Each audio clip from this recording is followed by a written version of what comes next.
Xenoblade Chronicles Definitive Edition just got its Switch 2 edition upgrade option, so let's talk about what $10 will get you. These notes come from the stream I did when the update dropped, and this is just a nice summation, so let me know how you feel about these kinds of videos. First off, content-wise is the Ether Jet. There's a simple quest to unlock them outside the camp in the Bionis Lake, talking to a Napon by the pond, and then beating up an enemy outside Colony 9. These games are known for their sprawling landscapes, and while it's not something I'd recommend using a ton in a first playthrough, or maybe your first walkthrough of an area, well, first off, I can't stop you, but also it's a lot of fun to traverse with. You have boost, and you regain boost meter by picking up collectibles, which is a cute and cool idea. Bouncing off of that is the Napon Grand Prix, which is a whole minigame dedicated to racing the Ether Jets in a solo course, as well as racing against party members, with the rewards being new costumes for everyone. Everyone has their own stats as well, which is just such a charming detail. Additionally, key cutscenes in the game now have rumble to them for immersion's sake, paying attention to what the Monado is doing, and all heart-to-hearts are now voiced. It's really cool to see the entire cast reprise their roles here,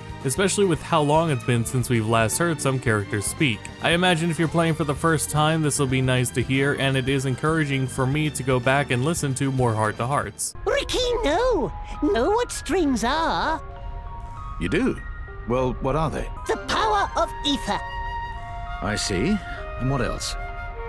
Ricky not know anything else? Even I know more than that, Ricky. They've also added amiibo support to the game, which just give you some neat small daily bonuses. Now, the main advertised feature of the patch is claiming that the game runs at 4K 60. Resolution-wise, the game isn't native 4K, but rather just upscaled to 4K, which is fine so long as the upscaling isn't as smudgy as Xenoblade X's Switch 2 upgrade. And thankfully, it's not as severe, especially up close on characters, which Xenoblade 1 has many more up-close camera shots of characters than X does. Also, your handheld experience beats out boost mode now too, and the main characters have higher resolution textures, which helps with fidelity besides just a simple higher render resolution. The game is a larger file size now, and I imagine that's both due to these updated textures and the voice lines. Ultimately, yeah, resolution could be better for the sake of landscapes, though that's not the main caveat of this upgrade in my opinion. The game now goes up to 60 FPS, but any number of things going on can cause the frame rate to dip, like moving fast, turning the camera, battling populated areas, and so on. It's really dependent on what's on screen and, more importantly, where you are. There are places in battles where it's perfectly tolerable, like this beach or Colony 9, honestly, but I was also finding a number of places where it's distracting, like the Aerith Sea or Magna Forest. While menus are also technically 60 FPS, I believe that the menu animations themselves are baked at 30, so while the menu is still responsive, it's still jarring to see these mixed frame rates.